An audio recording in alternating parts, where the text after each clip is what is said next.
Muy buenas tardes a todos y a todas. Esta es la quinta jornada del curso sobre la revisión constitucional de las leyes y el control judicial de la administración pública, organizada por la Suprema Corte de Justicia de la Provincia de Buenos Aires a través del Instituto de Estudios Judiciales. Hoy tenemos como disertantes, y agradecemos la presencia de cada una de ellas, a Vitulia Ivone y a María Gabriela Ábalos. Vitulia Ivone nos visita desde Italia. María Gabriela Ábalos está seguramente en su lugar, que es Mendoza. Tendremos las disertaciones en ese orden.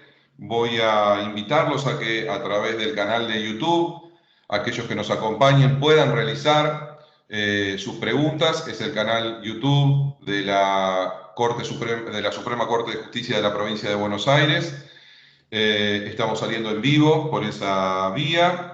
Al terminar ambas disertaciones, que tendrán una extensión de alrededor de 30-35 minutos, tendremos lugar para las preguntas que les trasladaremos a las disertantes y que seguramente gustosas responderán. Y también invitamos a las colegas a que puedan también intervenir mutuamente en ese ámbito de preguntas, a compartir experiencias, a transmitir ideas mutuamente. Muchísimas gracias. Paso a dar una reconocida trayectoria, que es la de la doctora Vitulia Ivone, de la profesora. La profesora Vitulia Ivone es profesora de Derecho Privado en la Facultad de Derecho de la Universidad de Salerno y también en la carrera de especialización de esa misma universidad. Ha trabajado en diferentes investigaciones en el ámbito de los derechos humanos, del tema de la bioética, la salud y el medio ambiente. Ha realizado investigaciones en diversas universidades europeas y en diversos países como Alemania, Israel, Brasil, la propia República Argentina.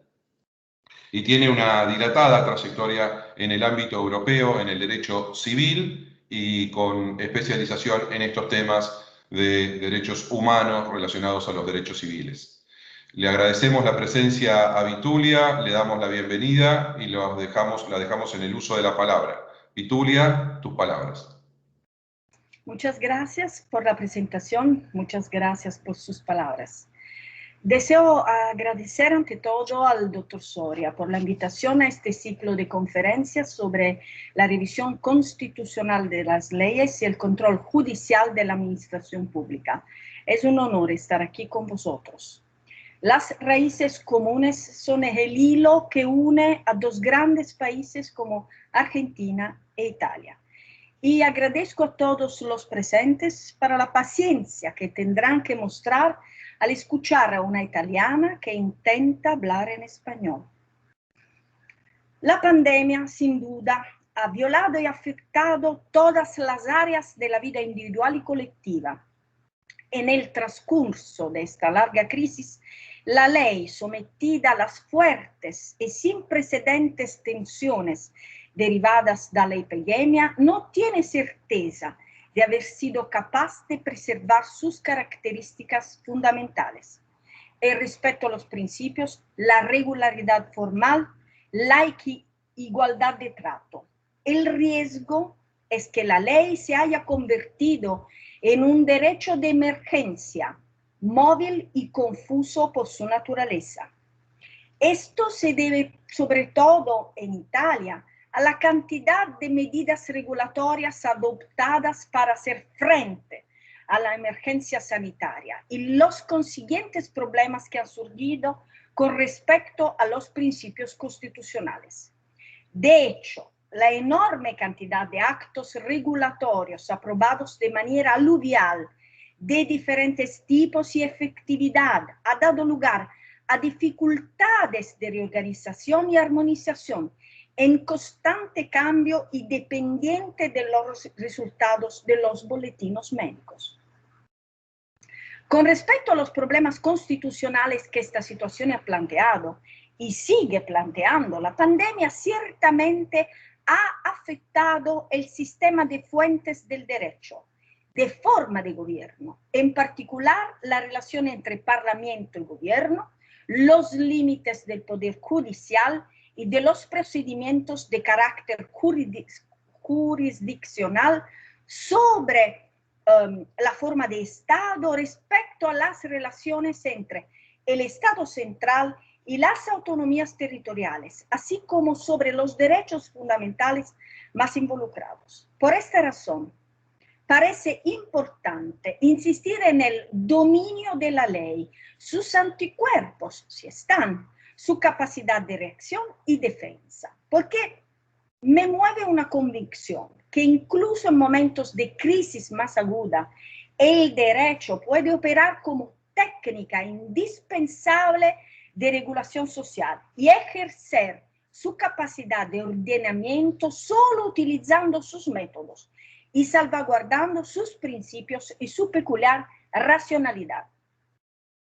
Exactamente como le sucedió a las personas físicas, el sistema de fuentes también funcionó durante la emergencia en un severo estado de estrés, al que reaccionó con una técnica regulatoria digna de ser denunciada por dos aspectos principales. El primero, la urgencia hizo necesario recurrir únicamente a decretos leyes para adecuar la respuesta sanitaria a las urgencias epidemiológicas casi cotidianas. De ahí la concatenación entre decretos de emergencias, decretos del primer ministro, órdenes del ministro de la Salud. Segundo, las ordenanzas regionales y locales se han superpuesto continuamente con estas leyes estatales en una espiral que ha hecho que el marco regulatorio en ocasiones ha sido difícil de leer. Más allá de la innegable prioridad de contener el contagio, existe de hecho el riesgo de que, junto a la subversión de la normal forma de vivir y convivir, pueda existir la del sistema de valores y libertad. Y es necesario evaluar la esperanza de que, sin perjuicio de las necesidades de contraste inmediato con la emergencia, los nuevos parámetros de seguridad en salud se equilibren con los valores fundamentales de una sociedad democrática moderna, inclinando los primeros hacia los segundos y no al revés en el nuevo régimen de convivencia normal que inevitablemente se desarrollará tras esta dramática fase.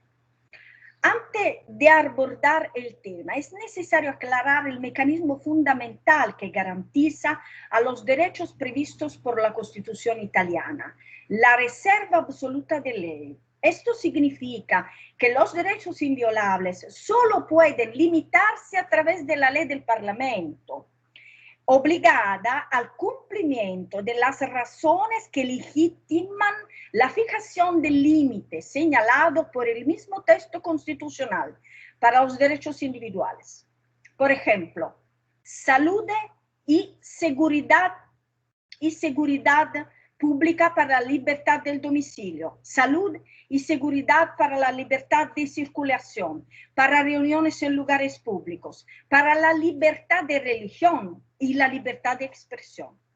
Las razones son conocidas. La ley es el acto típico del Parlamento, que es el único organismo en nuestra forma de gobierno elegido directamente por los ciudadanos, expresión de la soberanía popular, dotada de una función de representación nacional, artículo 67 de la Constitución italiana. Segundo, el procedimiento de formación de la ley es necesariamente público y por lo tanto es sujeto al escrutinio de la pública opinión. Tercero, las fuerzas políticas minoritarias también están presentes en las cámaras, por lo que las oposiciones tienen voz. Cuarto, la ley puede ser sometida a la revisión del Tribunal Constitucional, órgano de control constitucional y garantía suprema del cumplimiento de la Constitución de la República. Podemos afirmar con certeza que la pandemia también ha afectado a algunas instituciones previstas por la Constitución. Intento en mi charla explicar que la política de la emergencia pandémica en Italia tiene sus respuestas en los principios de la Constitución italiana. Y voy a explicar por qué. La Constitución italiana tiene al primer artículo esta definición. Italia es una república democrática fundada en el trabajo. La soberanía pertenece al pueblo que la ejerce en las formas y dentro de los límites de la Constitución. Para explicar lo que pasó y pasa en Italia, mi discurso comienza con el primer artículo. La pandemia no solo es una emergencia de salud, sino que también constituye una grave crisis económica y del mercado laboral que está teniendo un gran impacto en las personas de todo el mundo. Según estimaciones preliminares de la Organización Internacional del Trabajo, la crisis económica y laboral provocada por COVID-19 podría incrementar el desempleo en todo el mundo en casi 25 millones de personas. El peso de la pandemia en la compleja dinámica de la legalidad y el trabajo es claramente evidente. Se puede argumentar en esta perspectiva, no he hecho más que enfatizar, revelar si era necesario los límites y debilidades del sistema del trabajo, expandiendo la fragilidad y la vulnerabilidad de un sistema que con demasiada frecuencia es objeto de reformas solo políticas y de restyling solo de fachada. La pandemia ha confirmado que existen sectores y cadenas productivas que carecen de un nivel digno de protección para los trabajadores. Lugares de trabajo que se caracterizan por la ausencia de cualquier protección de derechos, sin olvidar el sector de la prestación de servicios a la persona formar parte de las familias, siempre y en toda la Unión Europea, en las que se registra la mayor presencia de trabajadores irregulares. En el informe integrado del mercado laboral 2020 se confirma el carácter extraordinario de las repercusiones de la pandemia en el mercado laboral y se destaca que las categorías más penalizadas por la emergencia sanitaria fueron las caracterizadas previamente por situaciones de gran desventaja, mujeres, los más jóvenes y los extranjeros. En el decreto ley 22 de marzo del 2021, denominado Decreto de Apoyo, existen numerosas disposiciones en materia de trabajo, principalmente destinadas a ampliar las medidas ya introducidas al inicio del periodo de emergencia, pero también a una mayor simplificación procesal y ampliación de los destinatarios de protección. Para las desigualdades de género, sociales y territoriales, el plan de recuperación, el Next Generation EU, el plan europeo que ayudará a Italia y a otros países a ponerse en marcha, viene a rescate. Gracias a este fondo, nuestro país se ha marcado varios objetivos a alcanzar. El Plan Nacional de Recuperación y Resiliencia, este es el acrónimo nacional del Plan de Recuperación italiano, informa que Italia utilizará 3 ejes estratégicos. Uno de ellos se refiere a la mejoría social. El gobierno actual reescribió la misión 5 del Plan Nacional, dedicada al tema de la inclusión y cohesión, que también incluye intervenciones para el empleo y las políticas laborales activas. Entre los próximos proyectos está el programa que se llama GOL, por la empleabilidad de los trabajadores, las financiaciones de mujeres emprendedoras y el fortalecimiento de la función pública universal. Vamos al segundo artículo, que es el artículo más importante de nuestra Constitución italiana.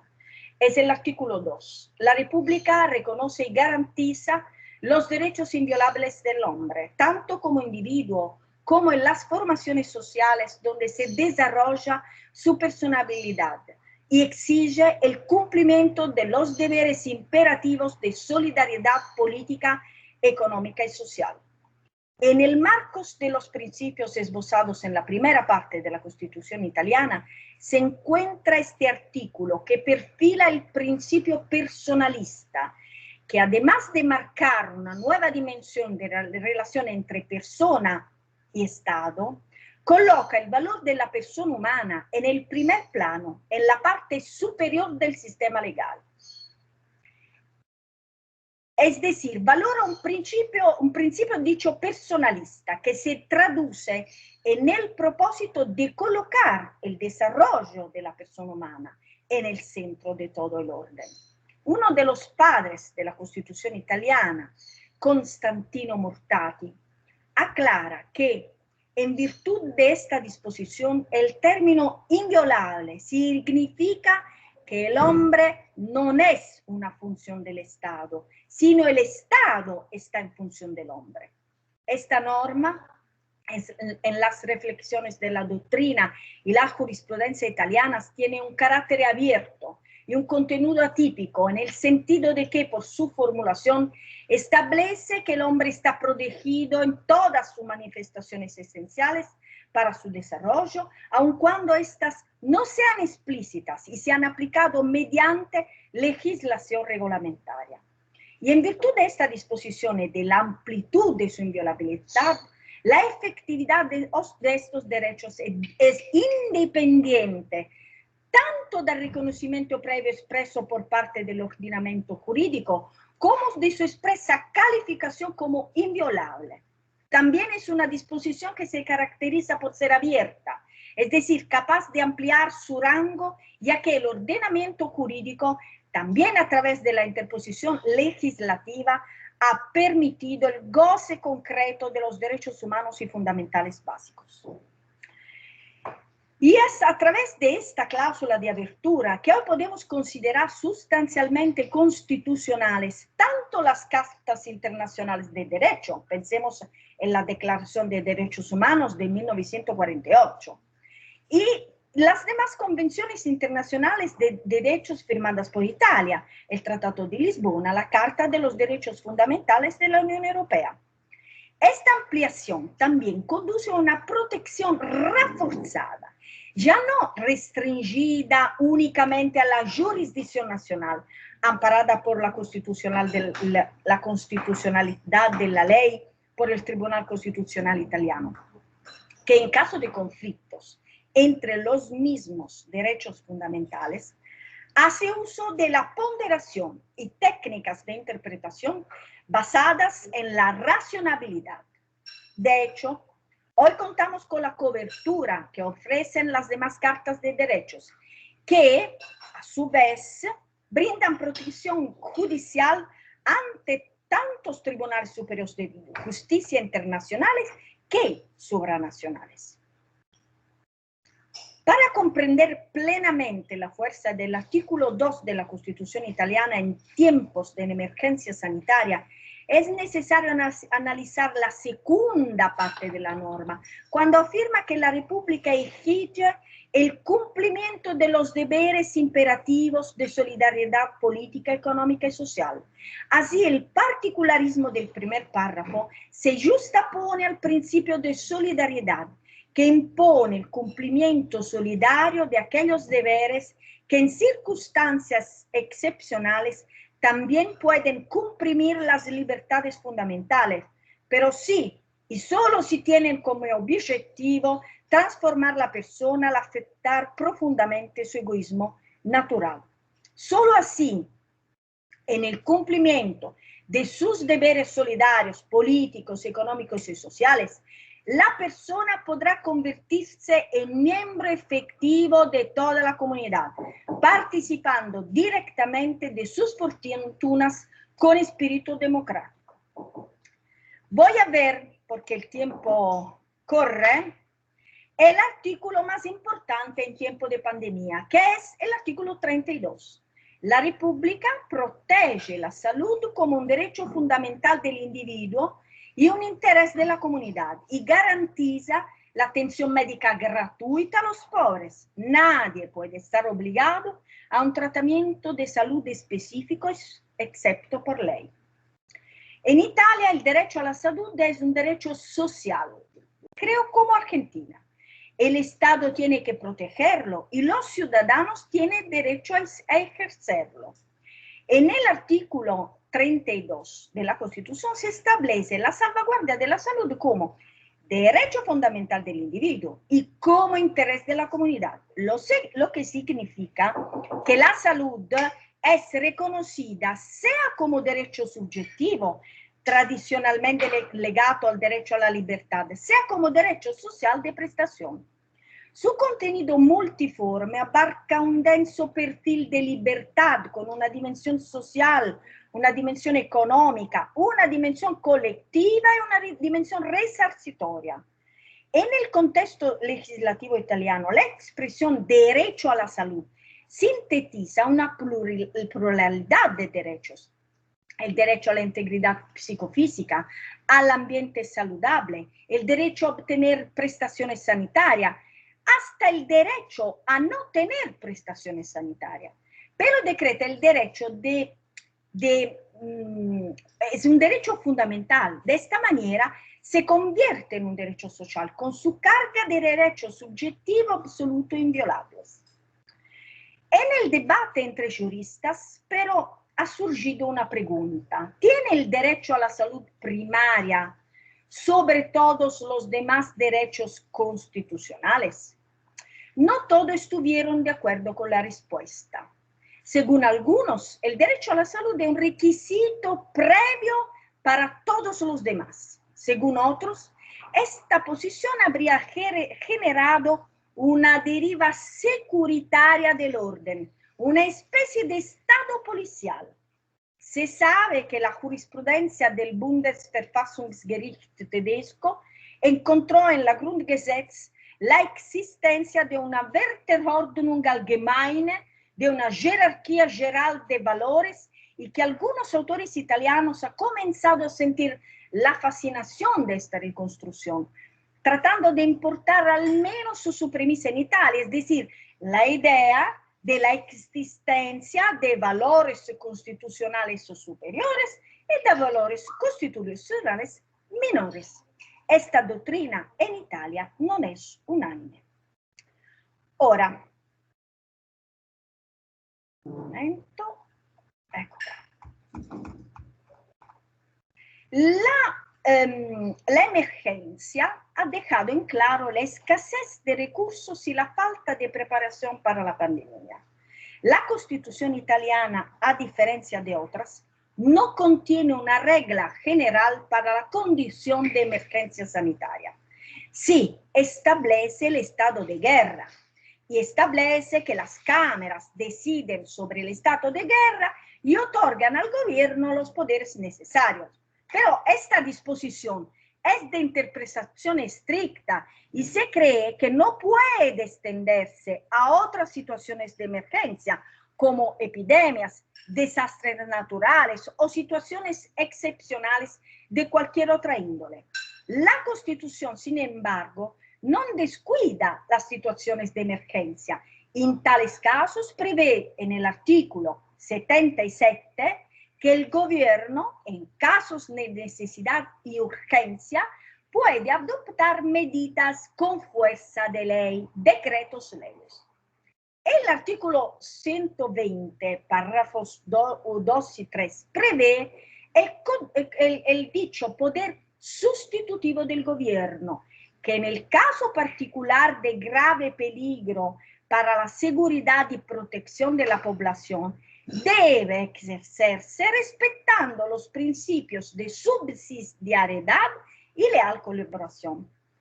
Dada en Italia la ausencia de una disciplina constitucional específica de emergencia, un primo problema que surgió fue el de identificar su base de disciplina. ¿Se encuentra o no se encuentra su legitimidad en la Constitución y sus principios? ¿O es necesario buscar en otra parte? Parte de la doctrina ha distinguido entre una situación de emergencia y una situación de excepción, subrayando como la primera, la emergencia, es conservadora y se utiliza para regresar lo antes posible a la normalidad, a través de poderes reconocidos por la Constitución y calibrados en la necesidad, mientras que la segunda tiene un carácter renovador tiende a romper la regla, a imponer un nuevo orden a través del reconocimiento de poderes indeterminados, libres en fines y medios y por tanto compatibles con los plenos poderes. Italia tiene miedo de los plenos poderes. El periodo pandémico sería entonces una situación de primer tipo y no un estado de excepción schmittiano que presupone un espacio vacío y desregulado, inimaginable en un estado democrático y republicano. La doctrina italiana ha tomado posiciones variadas y complejas que han encontrado composición en la opinión del presidente del Tribunal Constitucional italiano, según el cual, entre comillas, incluso en la actualidad, por lo tanto, una vez más, es la Carta Constitucional, tal como es, con su conjunto equilibrado de principios, poderes, límites, garantías, derechos, deberes y responsabilidades, que ofrecen a las instituciones y a los ciudadanos la brújula necesaria para navegar el alta mar de la emergencia y post-emergencia que nos espera. Cierro las comillas. Por tanto, la limitación de derechos fundamentales puede tener lugar en el marco de los principios constitucionales y con las garantías que estos se establecen, es decir, en cumplimientos de ciertos requisitos como la transitoriedad de la legislación, su proporcionalidad y razonabilidad con respecto al desarrollo de la pandemia, el respecto del principio de separación de poderes, especialmente en las relaciones entre gobierno y parlamento. La verificación del cumplimiento de los principios constitucionales se encuentra un caso de prueba importante en el respeto por la legislación de emergencia del principio de legalidad y de las reservas legales establecidas por la Constitución para garantizar los derechos fundamentales. En el alcance extraordinario y transitorio de la emergencia, lo que permite severas limitaciones a los derechos fundamentales para delinear el alcance de la legitimidad de las medidas adoptadas, puede ser solo una situación de emergencia. Es importante referir, porque estamos en un ciclo de charlas de este tipo, de una intervención del Tribunal Constitucional Italiano, la número 37 de 2021, que intervenció sobre la división de poderes legislativos entre el Estado y las regiones. En particular, el tribunal se pronunció sobre la ley regional de una región del norte de Italia, la Valle d'Aosta, que en diciembre de 2020 adoptó una ley regional. Esta ley regía la gestión regional de la emergencia, dictando normas específicas que contrastaban con las disposiciones de la legislación nacional.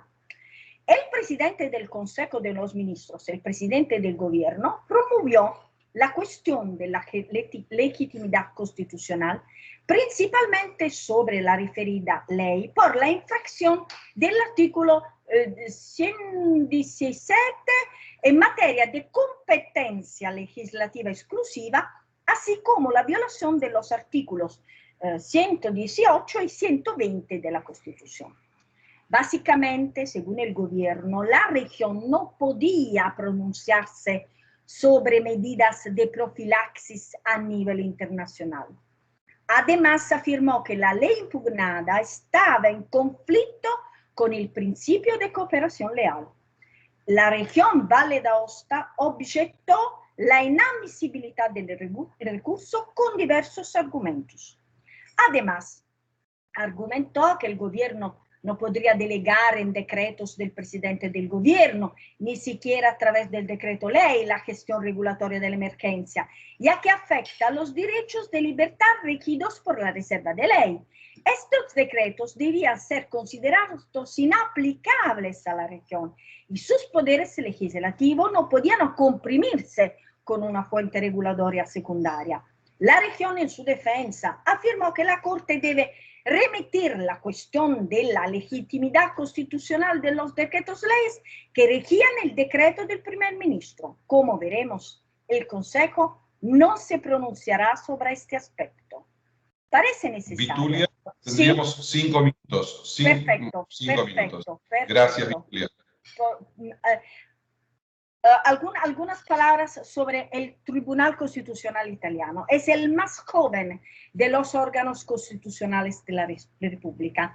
Nacido con la Constitución del 1948, comenzó a funcionar en el 1956. Desde el punto de vista de la tradición institucional, no puede resistir la comparación con las cámaras del Parlamento, ni con el gobierno, ni con el presidente de la República.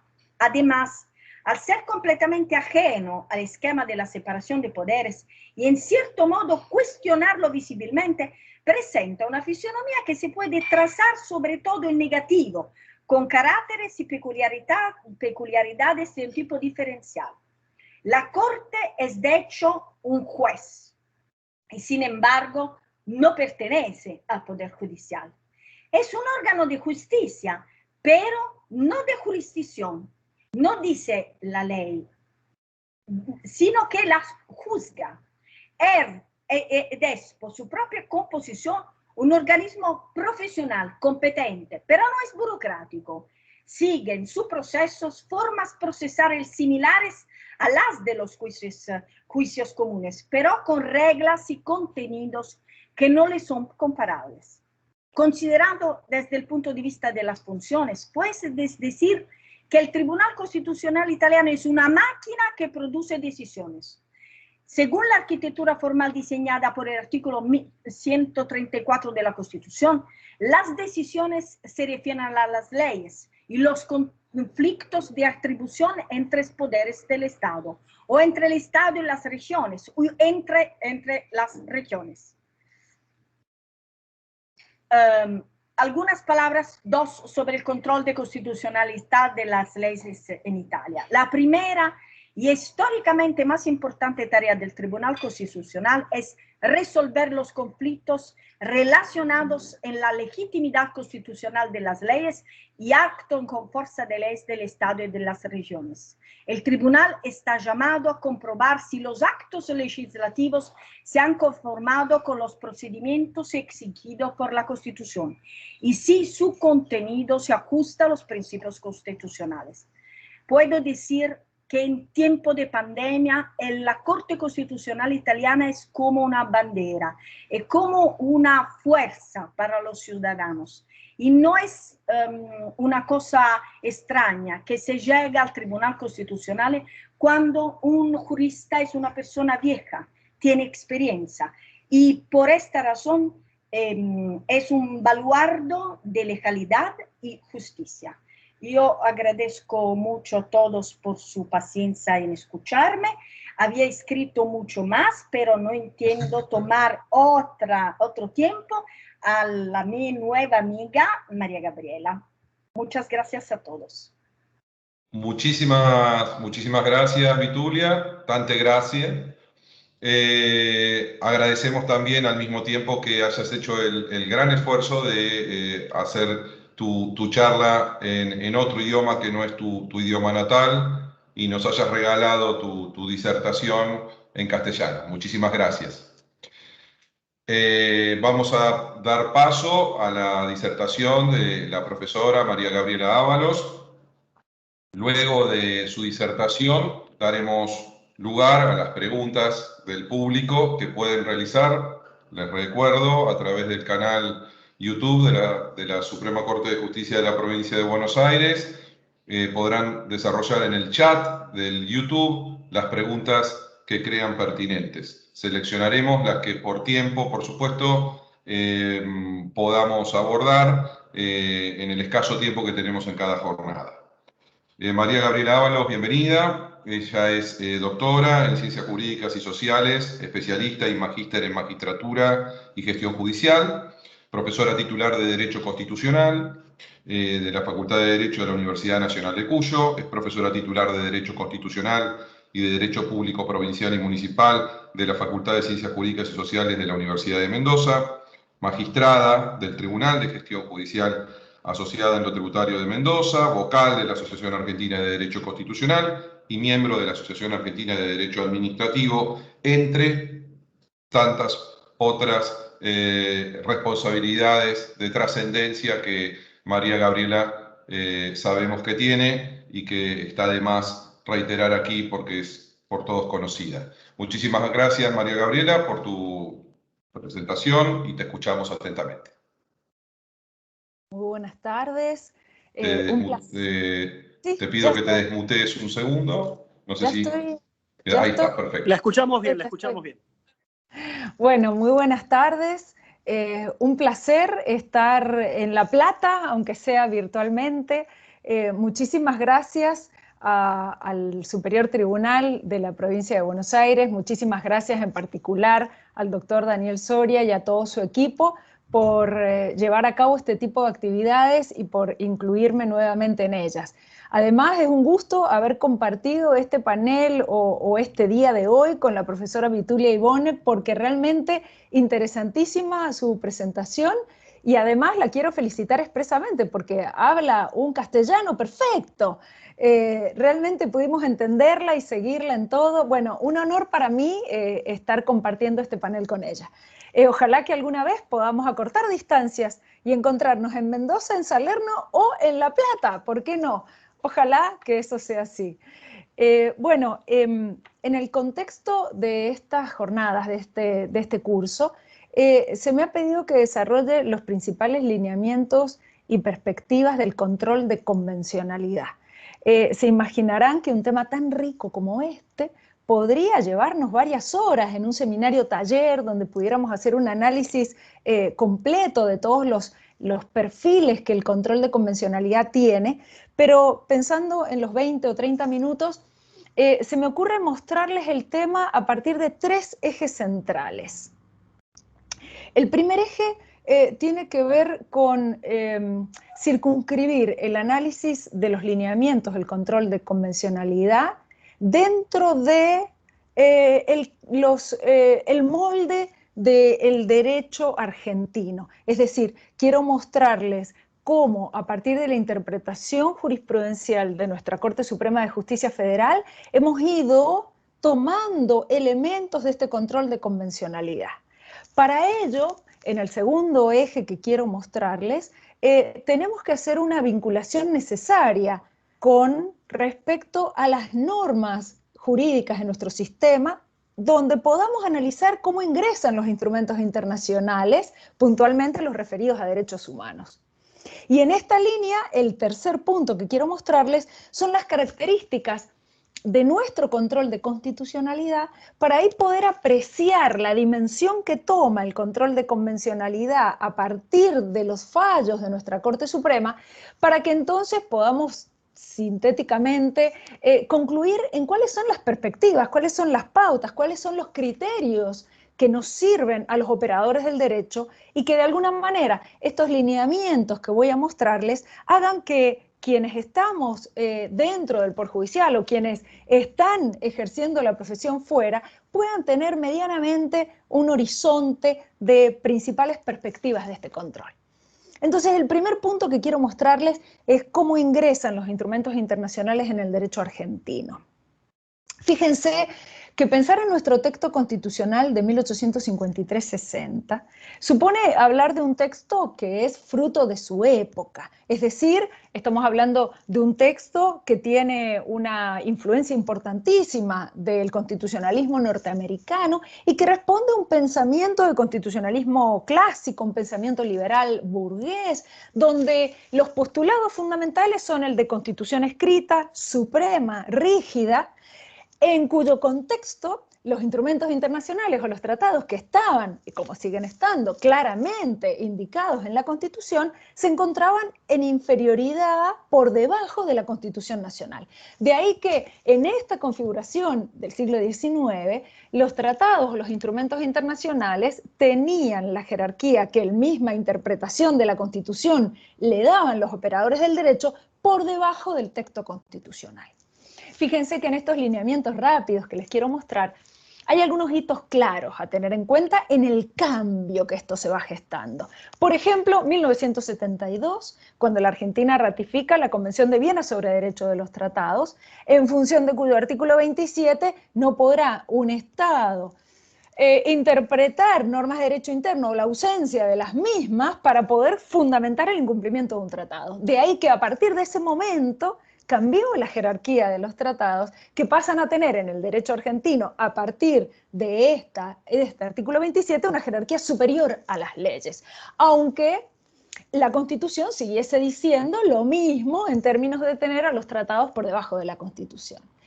Y otro elemento fundamental fue cuando la Argentina ratifica la Convención Americana de Derechos Humanos, que además de contener una formulación que obliga a los Estados partes a respetar los derechos que surgen de esa convención, expresamente en el artículo 2 de esta convención, compromete a los Estados a que mediante cualquier herramienta legal de su ordenamiento adopten las medidas necesarias para garantizar los derechos de esos tratados, visualizando así que ya sea herramientas legislativas o de otro carácter, va a tener que el Estado argentino comprometerse en el respeto de los derechos de esa convención, ratificando de esta manera que los instrumentos internacionales van a tener a partir de ese momento jerarquía superior a las leyes.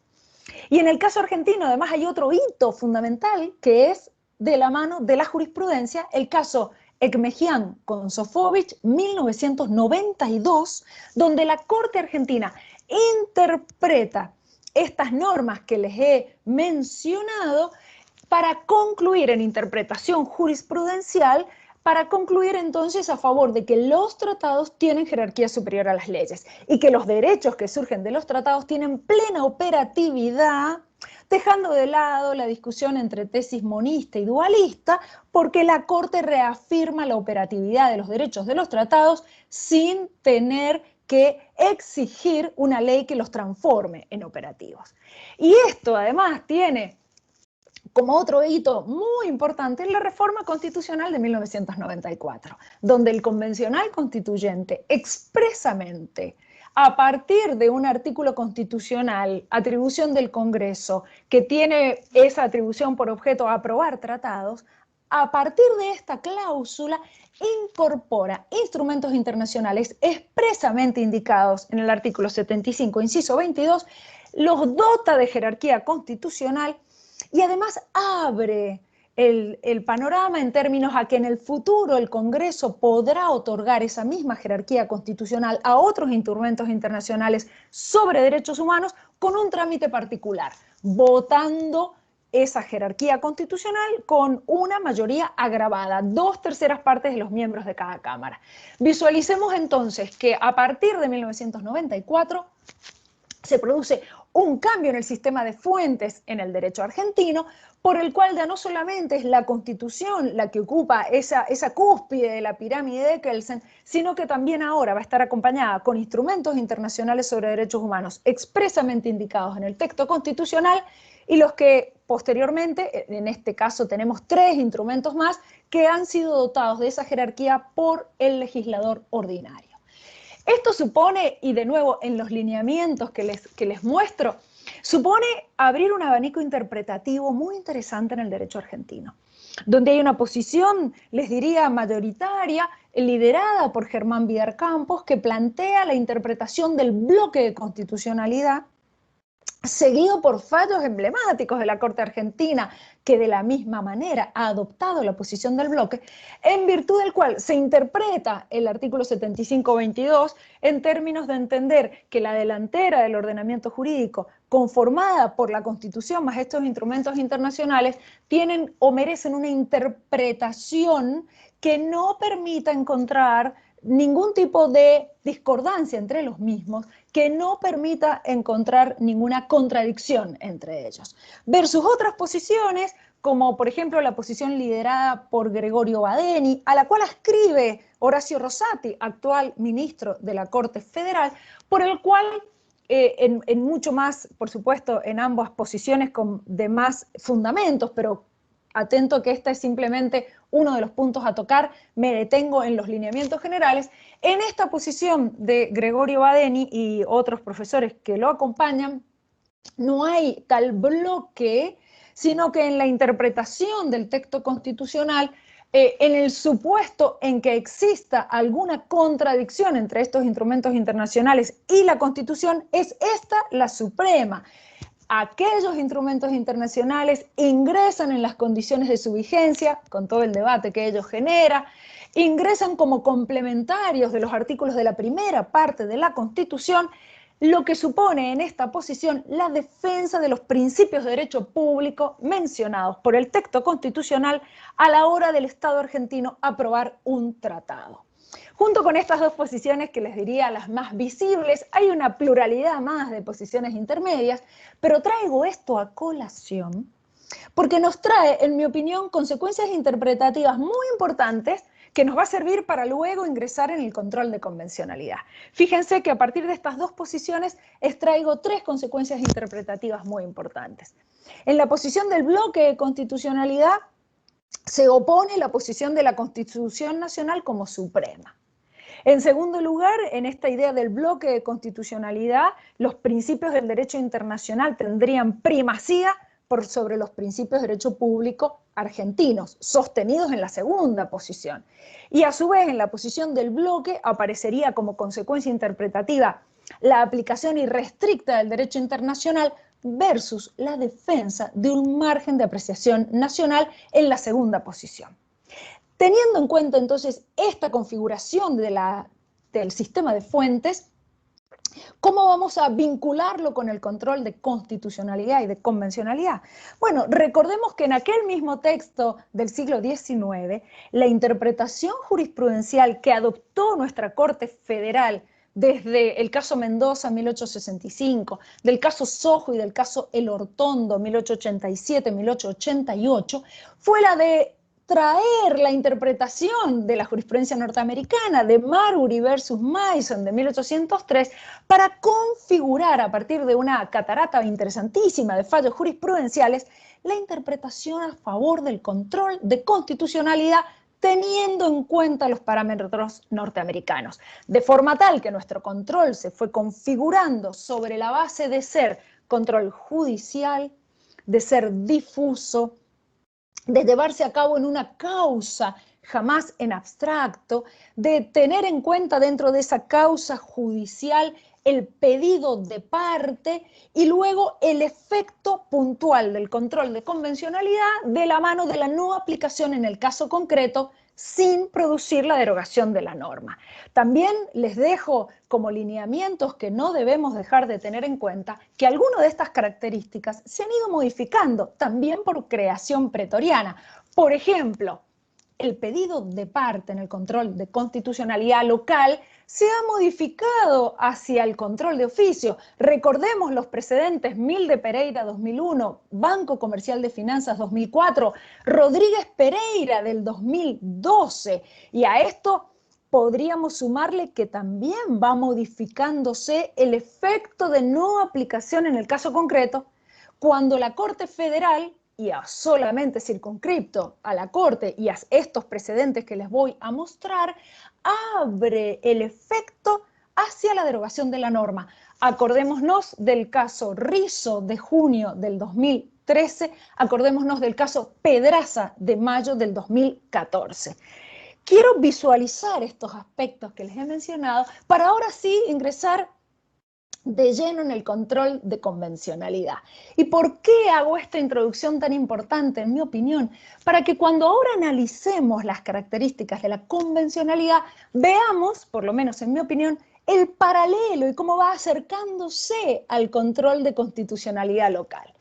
Bueno, primer punto, primer hito en la convencionalidad es que también estamos en presencia de una creación pretoriana. Así como aquel Marbury versus Mason de 1803 y nuestro Domingo Mendoza de 1865 y compañía, también la Corte Interamericana de Derechos Humanos produce una creación pretoriana que va tomando forma a partir de 30 o 40 fallos posteriores que van confirmando sus características.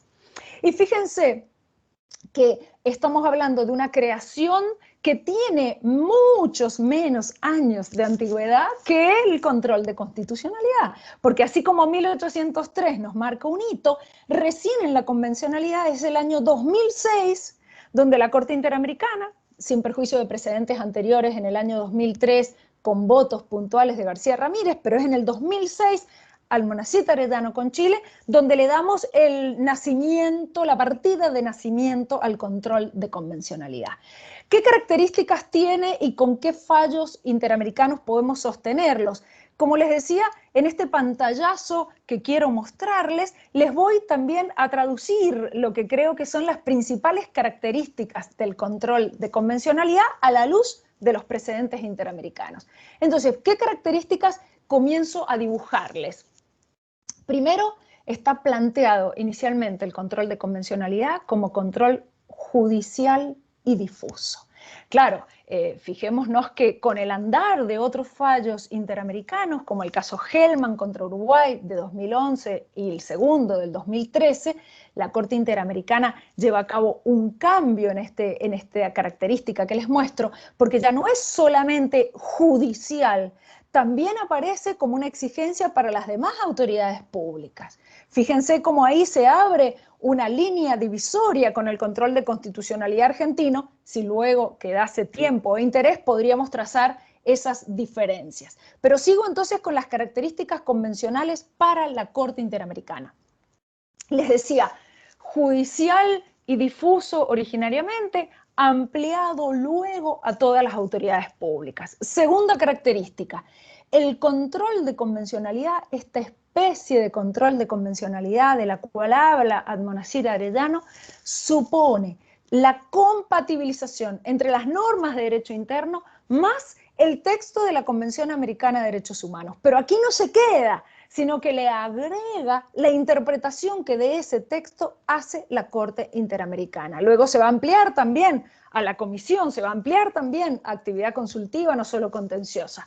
Visualicemos entonces que como segunda característica tendríamos el texto de la convención como la materia al cual le vamos a sumar luego en este corpus iuris interamericano otros instrumentos internacionales que también forman parte de este corpus, pero no solamente el articulado, sino también el precedente, o sea, la interpretación que hace los órganos del sistema interamericano. Como tercer elemento que quiero mostrarles, inicialmente Almonacid Arellano parecía que el control de convencionalidad era perfilado a pedido de parte, mientras que ahí mismo, trabajadores cesados del Congreso contra Perú, aparece también en el 2006 el control de oficio. O sea que ya en el 2006, cuando en la Argentina recién teníamos un MIL de Pereira del 2001, un Banco Comercial de Finanzas del 2004, a nivel interamericano se asienta la doctrina del control de oficio, como tercera característica a tener en cuenta. Cuarta característica, la creación de este control con efecto destructivo, es decir, el control de convencionalidad que invalida, inaplica la norma en el caso concreto. Fíjense que en Almonacid Arellano se menciona que cuando el juez lleva a cabo ese control de convencionalidad y descubre que una norma no se ajusta al texto y a la interpretación de la Corte, esa norma carecerá de efectos desde el comienzo. O sea que no es solamente la inaplicabilidad, es la invalidación de la norma. Pero luego también se va construyendo, por ejemplo, Radilla Pacheco del 2009, se va construyendo el control de convencionalidad constructivo, es decir, la interpretación conforme, es decir, la obligatoriedad para los operadores jurídicos de los estados parte de construir normas a la luz de la Convención Americana y de su interpretación, es decir, el dictado normativo que se asiente sobre la convencionalidad para evitar la judicialización, para evitar que luego tenga que hacerse un control destructivo. Entonces tenemos control constructivo y destructivo de las normas. Otro elemento muy interesante para destacar, la cosa interpretada y la cosa juzgada, es decir, cómo va a impactar la decisión interamericana en este control de convencionalidad. Y acá se abren dos perspectivas muy interesantes. Cuando se trata de la cosa juzgada, es decir, del pronunciamiento interamericano para un Estado que ha sido parte en el litigio internacional, la aplicación de la Convención Americana exige abiertamente el cumplimiento obligado y sin restricciones por parte del Estado condenado. De alguna manera, esto veremos luego qué planteo hace la Corte Argentina, por ejemplo, en el caso Fontevecchia. Pero me interesa seguir con esta línea, cosa juzgada con este entendimiento. Mientras que también se plantea la cosa interpretada, es decir, ¿qué ocurre con ese precedente interamericano respecto de los demás estados parte del sistema que no han intervenido en el litigio internacional? ¿Están también obligados a cumplir con esa decisión en términos de interpretación? Indudablemente, la Corte Interamericana, que pretende esta creación de un corpus juris interamericano, que pretende el cumplimiento y la obligatoriedad de sus decisiones para fortalecer al sistema, aparece claro que la cuestión interpretada debería servir para los demás estados para justamente tener claro y tener presente a la hora de aplicar un artículo convencional esa interpretación interamericana. Fíjense que lo último que quiero plantearles en esta caracterización de la convencionalidad es si es posible trazar algún paralelo con el control de constitucionalidad nacional. Y les dejo algunas pautas interpretativas, en mi opinión, interrogantes, para luego hacer una referencia puntual en los minutos que me quedan a el caso Ministerio de Relaciones Exteriores, el caso Fontevecchia y D'Amico. Fíjense, ¿es posible plantear una asimilación entre el control de constitucionalidad local y el de convencionalidad? Bueno, primero elementos que creo que hay que replantearse. ¿Quién realiza el control de constitucionalidad y el de convencionalidad, el constructivo y el destructivo? Queda claro que para el control de constitucionalidad local, en la interpretación amalgamando con la convencionalidad, el control judicial es difuso, mientras que las demás autoridades públicas en la constitucionalidad argentina solo le realizan, y siempre lo han hecho, control de constitucionalidad constructivo.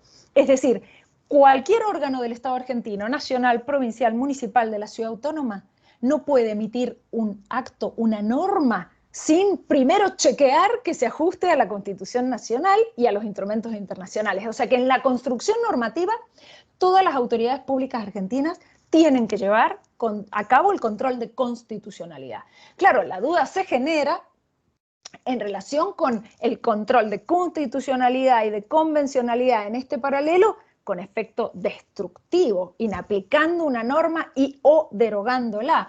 Aquí, en mi opinión, se dividen las aguas, porque en el control de constitucionalidad no pueden las demás autoridades públicas inaplicar una norma o bien, y aún menos, invalidarla. La división de poderes, la estricta distinción entre la función jurisdiccional y la función legislativa impiden que las demás autoridades públicas y o los jueces en un efecto invalidador de la norma lleven a cabo una función legislativa negativa. Entonces creo que acá sí hay que hacer un replanteo muy importante de esas características a la hora de pretender amalgamar los dos controles. Mientras que en el modo en que se lleva a cabo, de oficio o a pedido de parte, aquí hay una clarísima, en mi opinión, asimilación de los dos controles, porque en el de constitucionalidad nacional nuestros precedentes ya involucran a los jueces en ese control de oficio, igualmente en la convencionalidad. Y si a eso le sumamos normas procesales, como por ejemplo la de mi provincia, Mendoza, donde expresamente los jueces están habilitados a llevar a cabo control de constitucionalidad y de convencionalidad de oficio, siempre en una causa judicial, siempre con los límites procesales en función de la causa a resolver. O sea que en materia del modo en que se plantea hay asimilación. Por último, en relación a los efectos del control de constitucionalidad y el de convencionalidad, queda claro en el derecho argentino que en el ámbito judicial del control de constitucionalidad difuso, salvo la Corte Federal en los pronunciamientos puntuales que les he mencionado, el resto de los tribunales llevando a cabo control de constitucionalidad solamente producen como efecto en esa declaración la no aplicación al caso. No hay efecto derogatorio de la norma, no hay legislador negativo en manos del juez con toga, mientras que el planteo convencional a la luz interamericana llevaría a que se planteara la posibilidad de otorgarle algún efecto mayor. Creo que estos puntos son puntos claves que, en mi opinión, no puede avalarse un control de constitucionalidad y un control de convencionalidad que en este caso exija al juez local hacer de convencionalidad algo que no puede hacer en su control de constitucionalidad. Primera conclusión de este juego comparativo. En mi opinión, me sumo a toda la corriente doctrinaria que entiende que el control de constitucionalidad local, luego de la inclusión de la convencionalidad, se ve enriquecido con la convencionalidad. Y que los jueces, a partir de la introducción 2006 Almonacid Arellano, la recepción jurisprudencial argentina, por ejemplo, en el caso Maceo en el año 2007, todos los jueces en la Argentina, realizando control de constitucionalidad, estamos obligados a enriquecer ese planteo con la convencionalidad, de forma tal que no debería haber más declaraciones de inconstitucionalidad sin la lectura convencional enriquecedora. Sobre los modos, de la misma manera, a pedido de parte y ahora habilitando el control de oficio porque también está habilitado para el control local de constitucionalidad. Mientras que en el efecto no puede el control de convencionalidad exigirle al juez local lo que el juez local no puede hacer en su control de constitucionalidad nacional. Lo que sí podríamos es reinterpretar entonces esa convencionalidad negativa para que el juez local lleve a cabo constitucionalidad con convencionalidad, efecto inaplicabilidad en el caso. No pretender darle un efecto convencional que no le puede dar como efecto constitucional. Y para finalizar, antes que nos toquen la alarma de que se nos terminó el tiempo, ahí está, ya lo veo, dos palabras para finalizar. El desafío que suponen los lineamientos convencionales en el derecho argentino van de la mano, en mi opinión, de este análisis donde armonicemos los controles buscando esa interpretación conforme no solo de la Constitución, sino del ejercicio del control judicial de constitucionalidad con efecto represivo. En este ejercicio, compatibilizarlo con el control de convencionalidad. Y para finalizar, una apertura hacia el diálogo jurisprudencial. Y en esto, la apertura la quiero plantear en dos niveles diferentes. Por un lado, que la Corte Interamericana dialogue con la Corte Argentina. Un caso interesante es el caso Fontevecchia, donde ese diálogo, en mi opinión, se arma a partir de la supervisión de sentencia del 18 de octubre del 2017 y la resolución de la Corte Argentina de diciembre del 2017. Se abre un diálogo entre tribunales, pero le agrego un diálogo más. El diálogo necesario, imprescindible, entre la Corte Federal Argentina y los superiores tribunales de provincia. De forma tal que esta Corte Federal Argentina, en el diálogo interamericano, obtenga, como obtuvo en Fontevecchia, la respuesta interamericana respetando los principios de derecho público argentino, respetando el derecho argentino y, de alguna manera, habilitando a la Corte a tomar más de una decisión al respecto, como hizo en la supervisión de sentencia de octubre del 17.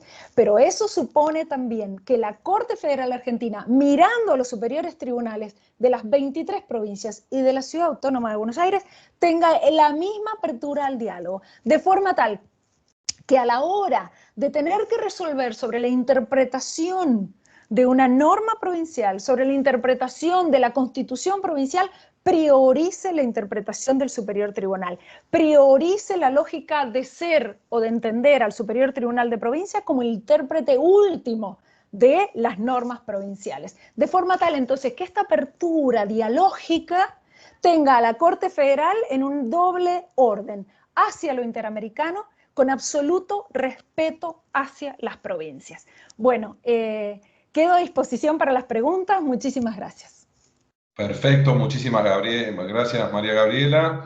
En tiempo perfecto, óptimo, sin ningún tipo de amenaza. Bueno, si les parece, vamos a comenzar con las preguntas que que han despertado, que no son pocas, y que les vamos a invitar a que, en la medida que ustedes lo crean prudente, respondan. Nuevamente agradecemos el canal de YouTube de la Corte, que pueden hacer las preguntas por allí, todos los asistentes, y también dentro de la Suprema Corte, que hay muchos asistentes y que han generado también preguntas. La primera es hacia Vitulia, y ha despertado algunos interrogantes. Respecto a la Corte Constitucional italiana, se ha expedido respecto a alguno de los decretos, si la Corte se ha expedido respecto a alguno de los decretos leyes dictados durante la pandemia, y qué mecanismos han tenido, es una segunda pregunta, qué mecanismos han tenido las minorías políticas para participar en la toma de decisiones sobre estas cuestiones de la pandemia. Una pregunta interesante.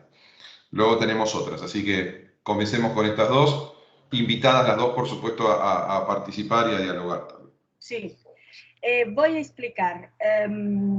Hemos tenido dos gobiernos durante la pandemia. El primero dejó con el problema inicialmente, y el jefe del gobierno pensó que el sistema mejor para responder a la pandemia eran estos decretos del presidente del gobierno, que eran inmediatos, no pasaban por el Parlamento y tenían hoja de emergencia, ¿no? Pero el primer gobierno de la pandemia tenía una muy larga presencia de oposición en el gobierno.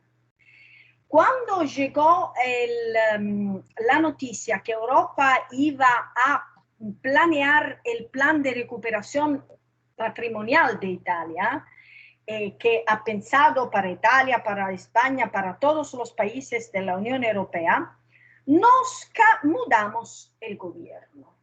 Y el jefe de este gobierno es un hombre de Europa, Mario Draghi, que fue el jefe del Banco de Europa y era la persona perfecta para hacer este diálogo con el gobierno europeo. Porque dar millones de euros a un país sin tener un gobierno establecido, como estable, un gobierno con una hoja muy larga, era muy peligroso. Y con este gobierno no tenemos oposición en Italia. Porque se operó de esta manera. Todas las partes entraron en el gobierno, con el ministerio de un tipo, ministerio de un otro, y está una sola fuerza, decimos de extrema derecha, pero extrema derecha en Italia no existe, no está en este momento. Decimos de extrema derecha que en este momento se llama oposición en Italia, pero no tiene la fuerza, porque es un solo partido, para luchar contra las decisiones del gobierno, que son decisiones italianas y europeas. Y si deseamos que lleguen estos millones de euros para el trabajo, para la salud, para empezar con nuevas obras, la green economy, es absolutamente necesario que el gobierno trabaje tranquilo, sin oposición. Sobre los decretos, el Tribunal Constitucional no hizo nada, porque antes las regiones hicieron leyes, después el Tribunal Constitucional dijo, no puedes hacerlo, porque la decisión regional es bajo de la ley nacional, y si enfrenta una lucha entre otros, va a vencer la ley nacional, por supuesto no es la ley regional. No sé si con mi castellano he respondido, no sé. Perfecto, perfecto, sin ningún tipo de problema. Una tercera pregunta sería, porque estas eran dos, si podría describir qué aspectos de las restricciones que se tuvieron que establecer a causa de la pandemia por parte del gobierno han generado una mayor casuística en la litigiosidad o en la judicialización de esas restricciones, ¿no? ¿Cuáles son las que ha resuelto principalmente la Corte Constitucional o cuáles han llegado a la Corte Constitucional? Es muy importante explicar que se llega a la Corte Constitucional dopo un percurso muy largo y no hemos tenido el tiempo para llegar al Tribunal Constitucional.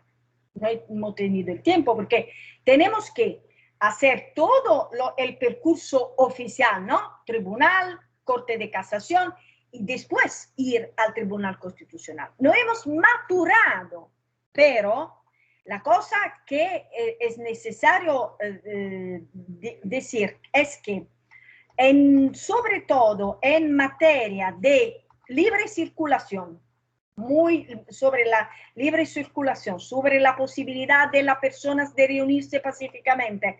Voy a explicar que en Navidad, en Italia, hemos tenido un problema. El jefe del gobierno dijo que en cada casa era necesario reunirse en 4 personas. Y el problema fue, si en una casa que es cercana de la mía, yo veo 8 personas, voy a llamar a la policía y la policía tiene el poder de entrar en una casa por una restricción de este tipo. ¿O es un abuso del poder? Creo que entre un año van a llegar ante la Corte Constitucional este problema. Perfecto, muchas gracias. Ahora pasamos a María Gabriela, luego seguramente volveremos a algunas preguntas para Vitulia. Respecto a la clase, a la charla que te hemos escuchado, la declaración de inconstitucionalidad de una norma pareciera que conlleva que el juez efectúe obligatoriamente un análisis de convencionalidad a efectos de compatibilizar los textos nacionales e internacionales. Esta es la consulta. Digamos, Sí. si el control de constitucionalidad implica, ¿no?, un necesario control de convencionalidad. En mi opinión, sí. En mi opinión, teniendo los instrumentos internacionales con jerarquía constitucional, deberíamos estar obligados a la hora de hacer un control de constitucionalidad, de analizar todos los instrumentos internacionales con jerarquía constitucional, indudablemente, pero atento a esta creación pretoriana puntual, a esta denominación de control de convencionalidad, es puntualmente el foco puesto en la Convención Americana, pero eso creo yo que no debería ser excluyente de también analizar los otros instrumentos. ¿Y qué quiero decir con esto para bajarlo a la realidad concreta? Que cada abogado a la hora de hacer un planteo o cada magistrado a la hora de resolver debería hacer este esfuerzo de tener en cuenta puntualmente si se trata de una norma provincial, la Constitución provincial, la Constitución nacional, más todos los instrumentos internacionales, porque hay una riqueza con esta pluralidad de fuentes, de forma tal que uno debería encontrar como abogado o como juez, debería encontrar esa riqueza para entonces fundamentar la decisión, ya no solamente en el texto constitucional, sino también en todo este bagaje. Creo que sin esta visión práctica, nuestro ejercicio profesional, del lado que fuere que estemos, no va a tener el impacto que todo esto tiene. No es solamente una cuestión de teoría, no es solamente una cuestión de debate doctrinario, ni de que solamente haga convencionalidad la Corte Federal. Todos tenemos que hacer convencionalidad, en mi opinión, en esta interpretación enriquecida, de forma tal que hablemos entonces no solamente de la Constitución convencionalizada, como dice Pedro Sagüez, sino también del ejercicio de nuestra actividad profesional. Y acá sí, en la construcción, es que tenemos que sumar a los demás poderes del Estado, a los distintos niveles en la descentralización horizontal y vertical, de forma tal que en la construcción normativa deberíamos ver leyes donde en toda su expresión de motivos estuviera claramente citado y referenciado la Constitución más todos los instrumentos internacionales. Y deberíamos ver ordenanzas municipales que tuvieran esa misma riqueza, de forma tal que en la construcción de las normas todas las autoridades públicas de todos los niveles de gobierno y en el control de constitucionalidad nacional, la riqueza con la convencionalidad, en mi opinión, en el efecto permitido por el control nacional. Ese sería el límite en relación al efecto de la convencionalidad.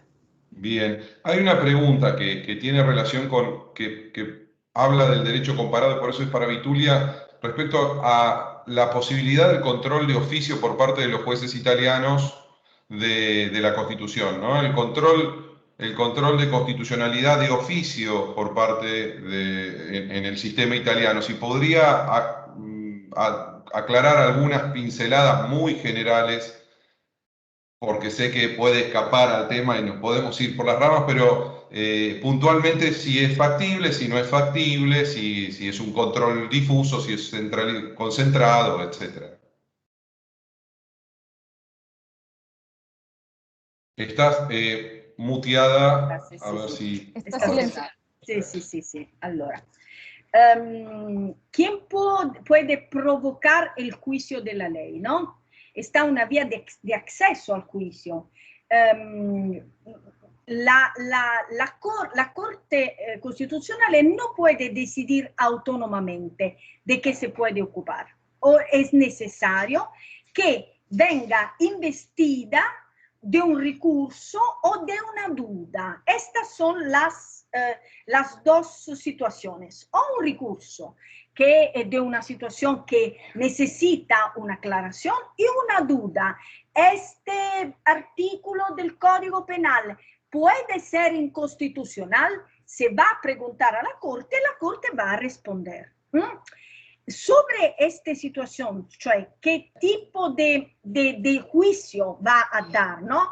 Es un juicio entre Corte Constitucional, es un diálogo entre Corte Constitucional y los jueces, es decir, el texto de la Constitución, ¿qué tipo de qué tipo de libertad deja al legislador? Es decir, la Corte va a controlar la libertad del legislador. El legislador italiano puede exprimirse sobre todo, o la Corte va a ser cercano al legislador la misma rúa, la misma calle. Es un discurso de confines, ¿no? Si el legislador italiano permanece entre los confines de la Constitución, la Corte no tiene algún poder de evaluar el cómpito del legislador, ¿no? Puede ser que la Corte, puede ser que el legislador va a hacer una ley muy mala, pero la Corte Constitucional tiene que dejar al legislador su libertad. Perfecto. Sí, muchas gracias, Vitulia. Pues nada. No, si querés seguir, disculpame, pensé que habías culminado, pero... No, terminé. Perfecto, muchas gracias. Para Gabriela, si le parece criticable que las características del control de convencionalidad puedan ser cambiadas o incrementadas en sus efectos y alcances por una única decisión o por sola decisión de los miembros de la Corte Interamericana, sin necesidad de que esos aspectos que se incrementan o se modifiquen estén regulados expresamente en el texto de la Convención. Y como aclaración o como complemento de la pregunta, que ya es bastante interesante, sobre todo teniendo en cuenta que podría considerarse que los jueces de la Corte Interamericana carecen de legitimidad democrática directa o indirecta, ¿no? Linda pregunta para... Bueno, indudablemente esa pregunta nos muestra una posición al respecto. Es decir, tenemos en la doctrina argentina e interamericana una posición que claramente critica estos aspectos que he mencionado. O sea que esa es una posición respetable. También les muestro otra posición al respecto. Primero deberíamos partir de lo que la Corte Interamericana dice de ella misma, que es lo mismo que la Corte Argentina dice de ella misma, que son ambas las intérpretes finales, una de la Convención Interamericana y otra de la Constitución Argentina. Si partimos de este presupuesto, presupuestos que en ninguno de los dos instrumentos, ni en la Constitución Argentina ni en la Convención aparece expresamente, pero que ambos tribunales se han nombrado como intérpretes finales, si partimos de este presupuesto, perfectamente interpretando la convención, ambos tribunales construyen, como lo hizo en 1803 la Corte Federal Norteamericana, construyen toda una interpretación que va transformándose en una verdadera doctrina del control de convencionalidad interamericano y de constitucionalidad argentino. ¿Qué planteo como opción en la Argentina? Perfectamente, luego de toda esta creación pretoriana de la convencionalidad por la Corte Argentina, en esta interpretación, sí podríamos pedir, podríamos exigir que nuestro poder legislativo federal o nuestros poderes legislativos provinciales debatieran con pluralidad, con el juego de soberanía popular que tienen en sus manos, debatieran una norma donde claramente fijaran los contornos, los requisitos, los alcances de ese control. Y les pongo nuevamente el ejemplo de mi provincia, Mendoza. Más allá de estar a favor o en contra, no es eso lo que quiero plantear, quiero mostrar la obra del legislador, el poder legislativo de mi provincia, a partir del Código Procesal Civil, Comercial y Tributario de mi provincia, que se sancionó en el año 2017 y comenzó a regir en el 2018, claramente marca las pautas para que el juez lleve a cabo de oficio o a pedido de parte un control de convencionalidad, constitucionalidad y convencionalidad. Entonces, en el mundo jurídico mendocino, podríamos decir que no hay esta sensación de creación pretoriana que mañana es cambiada, sino que tenemos una norma legal, que por supuesto también puede ser declarada inconstitucional por un juez, bien, que también puede ser modificada por el Poder Legislativo, por supuesto, pero intertanto es el órgano legislativo plural y democrático el que elabora las pautas para que los jueces lleven a cabo el control de constitucionalidad y de convencionalidad. Por lo tanto, mi opinión, no me parece mal, porque de hecho es nuestra construcción constitucional, que sea el Superior Tribunal Federal o el provincial el que vaya construyendo, como en este caso, los lineamientos del control de convencionalidad, pero lo que sería mucho más aconsejable luego de ello es el debate donde debe llevarse a cabo el debate plural y democrático, que es en el Poder Legislativo. Y que en el Poder Legislativo se construya muy claramente para los jueces la forma, el mecanismo, los requisitos, los efectos del control de convencionalidad y del control de paso de constitucionalidad, de forma tal que evitaríamos. Sí. Gabriela, ahí quizás sería bueno hacer una extensión de tu respuesta respecto a que en esa posición supondría alguna equiparación entre la Corte Interamericana y la Corte Suprema, y entre la Convención Interamericana y la Constitución, digamos, el valor que tiene cada una en sus ámbitos. Ahí vos propondrías, es decir, no es que proponés, sino que advertís como una equiparación. ¿Esto es así? Exactamente. ¿Qué es lo que quiero plantearles? Que la Corte Interamericana tiene los lineamientos pretorianos de su control de convencionalidad definidos en la catarata o familia de fallos desde el 2006 a la fecha. Ahora, lo que cada Estado parte del sistema interamericano adopte de esos lineamientos, la bajada y permeabilidad que Argentina lleve a cabo no debería dejarse solamente en manos de la interpretación jurisprudencial que, como bien nos expresó el colega que opinó y la historia institucional argentina muestra, los cambios jurisprudenciales se producen muchas veces por el cambio de composición y otras veces por el cambio de criterio. Sería mucho más democrático, respondiendo a ese cuestionamiento sobre los títulos democráticos de los tribunales de justicia, sería mucho más conveniente que esos lineamientos fueran discutidos, debatidos, adoptados por el órgano legislativo, con un agregado.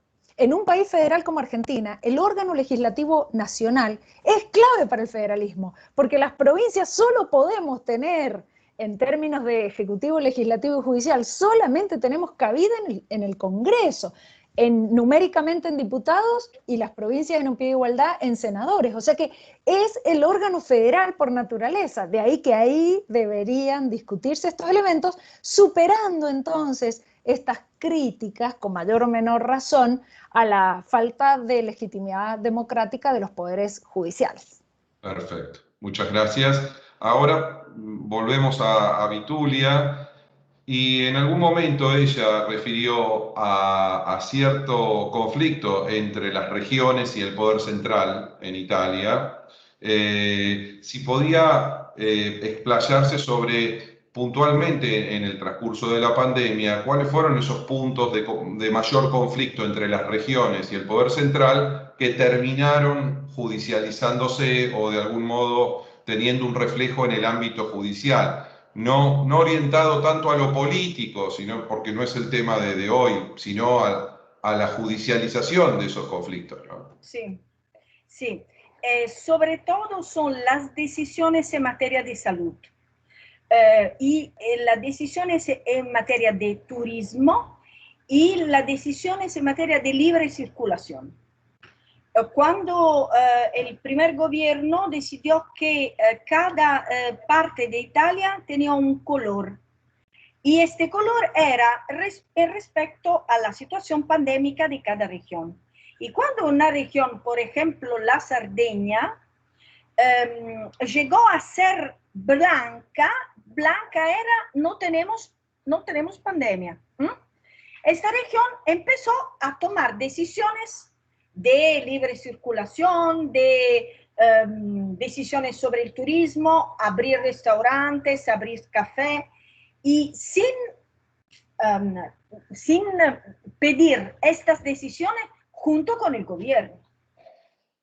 Y esto seguramente la pandemia ciertamente va a tener decisiones continuas, ¿no? No tenemos un tiempo necesario para que se va a madurar una hoja de la Corte Constitucional, pero seguramente sobre materias como las decisiones, por ejemplo, del PAS, mi región de pertenencia, el jefe de mi región decidió que iba a hacer un PAS para las personas vacunadas. Solo mi región, ¿ok? Nosotros estamos bajo del nivel italiano y después del nivel europeo. Hoy el gobierno europeo decidió que cada ciudadano europeo que es vacunado tiene el pase europeo. Entonces nos vemos que una región que va muy rápido a tomar una decisión sin un discurso de diálogo con otros poderes, seguramente va a constituir un juicio del juez constitucional. Pero ahora no lo tenemos. No sabemos que llegaron enfrente al Tribunal Constitucional italiano. Tengo que decir una cosa. Este tribunal tenía un presidente, mejor, una presidenta, la profesora de Derecho Constitucional Marta Cartabia. Esta jueza, que era la presidenta del Tribunal Constitucional, ahora es nuestro ministro de la Justicia. Puede ver el link entre los poderes del Tribunal Constitucional y las decisiones de un ministro de la Justicia. Bien, muchas gracias. Hay varias preguntas. Para Gabriela, dice, ¿podría realizarse el control de convencionalidad de oficio por parte de las administraciones públicas? ¿Podría un secretario de Estado declarar la convencionalidad o inconvencionalidad, no sé, de un decreto presidencial? Bueno, justamente, en mi opinión, no. Si estamos hablando de control de convencionalidad destructivo, o sea, para no aplicar una norma o para declararla inválida, en mi opinión, como eso no lo permite el control de constitucionalidad local, no podemos admitir este doble juego donde sí la convencionalidad y no la constitucionalidad. Imagínense, en mi humilde opinión, lo que sería de inseguridad jurídica que un acto fuese constitucional, porque ningún juez lo declaró inconstitucional, pero fuese inconvencional porque una autoridad pública así lo declara. Creo que el resultado sería altamente disvalioso. O sea que en esos términos no creo que corresponda admitirlo. Muchas gracias y agradecida por también la brevedad atento a los tiempos que tenemos. Muchas gracias. A la doctora Vitulia Ivone, una de las asistentes a través del canal de YouTube, nos plantea sí, acerca del efecto de la pandemia sobre las fuentes del derecho. Pareciera que usted refirió en su discurso a este efecto de la pandemia sobre las fuentes del derecho, y si piensa que esos efectos que se sucedieron sobre las fuentes del derecho terminarán siendo permanentes, ¿no? Es decir, que alteren el orden de las fuentes definitivamente. No, sin hacer futurismo, pero su percepción sobre el Sì, tema. sì, sì, credo che sarà un gran debate in Italia, questo sicuramente. Un debate, pero por favor, como ha dicho perfectamente María Gabriela, nuestra constitución es lunga, es una constitución rígida y no es tan fácil a mudar algunas cosas. Y por esta razón pensamos seguramente que entre personas que estudian el derecho, es decir, jueces, es decir, académicos, seguramente se va a hacer esto. Y sobre todo es una cosa, el derecho a la salud es un derecho fundamental, y si es un derecho fundamental, está sobre de los otros.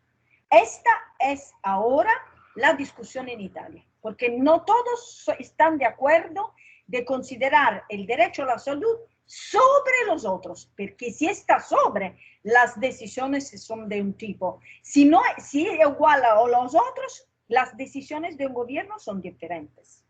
Está seguramente mucha discusión, pero no decisiones, toma de decisiones. Esto no. Somos italianos, son muy lentos a decidir, muy lentos. Bueno. A veces la lentitud en las decisiones es un beneficio, digamos, Seguramente, en el derecho sí.